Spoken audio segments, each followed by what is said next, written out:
Olá, pessoal, voltando aqui ao nosso conteúdo, a gente parou ali então falando dos custos, né? Depois dos custos, vem um tópico ali de oportunismo e vinculação. A gente precisa ter uma noção sobre os contratos empresariais, que normalmente, quando é feito um contrato, o parceiro, né, a outra parte, ele tenta fazer um contrato obrigando a cumprir as obrigações, obrigando a outra parte a cumprir as obrigações. E ao mesmo tempo, ele tenta permanecer livre para deixar essa relação a qualquer momento, tá? Esse pensamento, o nome dessa atitude no meio empresarial, a gente chama de oportunismo empresarial. E diante dessas características, para promover o equilíbrio e a viabilidade nas relações empresariais, a necessidade de respeito ao pacta sunt servanda.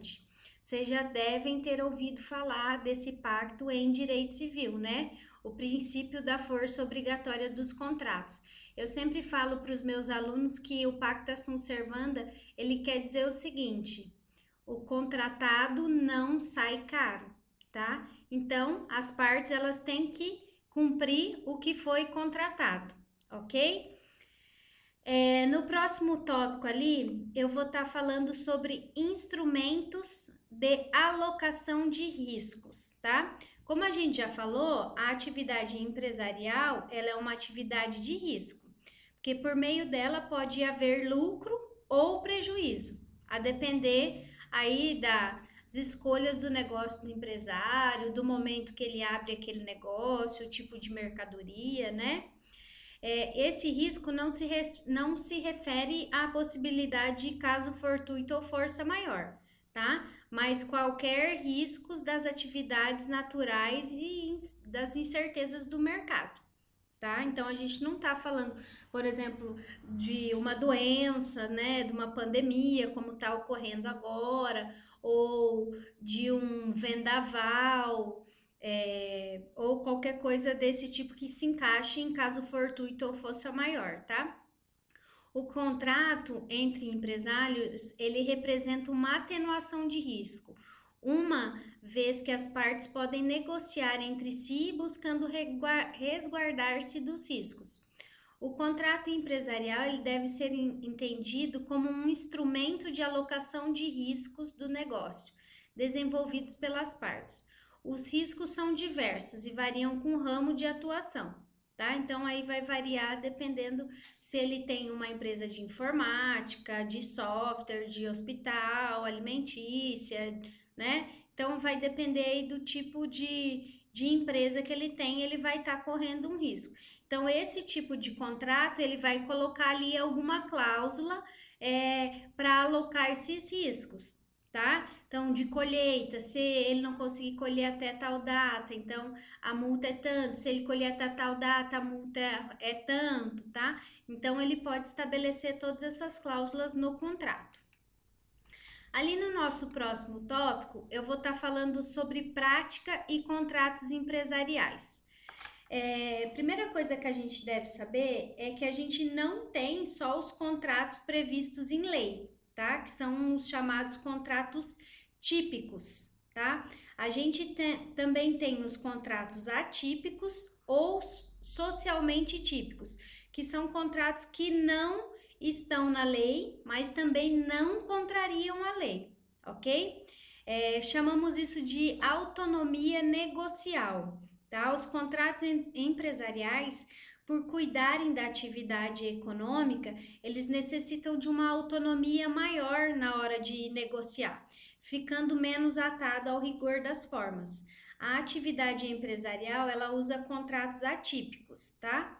Então, nascidos da própria prática comercial e não da lei. Então, a gente acaba utilizando alguns contratos que não estão previstos na lei. E o Código Civil, ele tem ali mais ou menos uns 500 artigos só falando de contratos. E ele não fala nem metade dos contratos que a gente tem, tá? Então, a sociedade, ela vai muito rápida, né? E a legislação, ela não dá conta de acompanhar.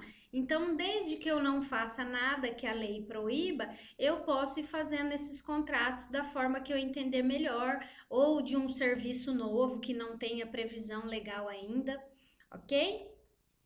A próxima característica é o informalismo, né? Os contratos empresariais, eles costumam ser bem mais informais que os contratos civis. Até por conta disso que eu acabei de falar para vocês, né? Eles têm que acompanhar o dinamismo das atividades empresariais, né? Isso quer dizer que a forma costuma importar menos do que o objeto, tá? Então a gente sabe que hoje você consegue comprar e vender as coisas por e-mail, por WhatsApp.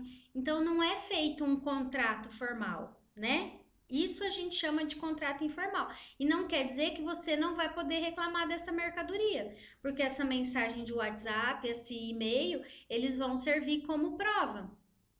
Ok? Então, o informalismo. Vamos para o próximo tópico.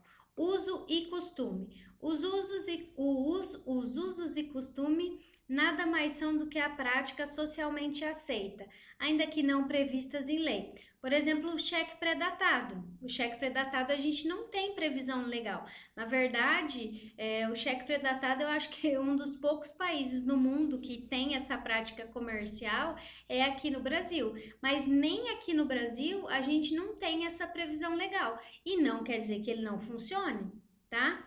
Para os outros contratos empresariais, os usos e costumes são fonte primária do direito, uma vez que conseguem acompanhar o dinamismo e a variedade do mundo empresarial. Por que eu estou falando isso? Porque para o direito civil, os usos e costumes são fontes, não são fontes primárias, são só fontes, ok? Então, um aspecto importante que deve ser observado é que os usos e costumes eles geram legítimas expectativas de atuação, ou seja, presume-se que as partes irão se comportar de acordo com o esperado. Então, eu vou predatar um cheque lá e eu presumo que a pessoa vá fazer aquilo lá. Tá? Eu já vi casos até das pessoas, nesse caso de cheque predatado, entrar com uma ação por conta de indenização de dano moral, alegando uso e costume e conseguir ganhar, ok? O próximo tópico aqui está falando da racionalidade limitada. A racionalidade limitada, ela diz respeito à compreensão do indivíduo quanto à realidade que o cerca. No âmbito empresarial, a racionalidade ela envolve a noção do empresário quanto às condições dos negócios que desenvolve.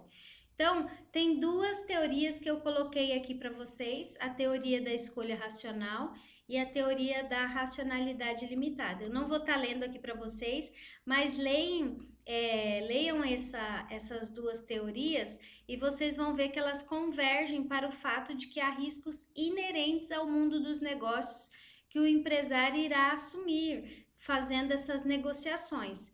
E ele não pode se recusar de tomar decisões ruins com base em sua inexperiência, tá? Então ele não vai poder estar alegando isso. O próximo tópico, que é o último, ele vai estar falando da incompletude contratual, que ela significa que o contrato não contém a previsão sobre todos os vícios que serão enfrentados pelas partes, tá? Então, a primeira coisa é que assim, a gente não consegue prever e colocar num contrato todos os eventos futuros que poderão acontecer. Ah, mas se acontecer isso, a cláusula é essa. Ah, mas se acontecer isso, a causa é aquela. Até porque que tem coisas, né, que são desconhecidas no momento da assinatura do contrato. Então, não tem como a gente colocar todas as cláusulas no contrato. Outra causa de incompletude contratual é o desvio de pontos controvertidos. O que é pontos controvertidos? Cada um tá falando qual o seu problema naquele contrato. Então, normalmente, quando você entra com uma ação, o juiz ele vai analisar quais são os pontos controvertidos. Então, sobre tal assunto, sobre a multa, o autor fala tal e o requerido fala tal. Aquilo é um ponto controvertido, tá? E dentro do contrato entre empresas é isso também, tá? É um comportamento estratégico em que as partes evitam tratar de determinados aspectos do contrato. Isso é por estratégia, tá? Então a pessoa às vezes ela deixa de colocar lá uma cláusula lá porque ela sabe que tem uma possibilidade daquilo lá dar problema. Então ela não vai falar nada porque senão aquilo pode gerar uma multa para ela. Isso pode acontecer por estratégia ou por falta de informação, tá? Por isso que nos contratos empresariais é importante a gente ressaltar a questão da boa-fé.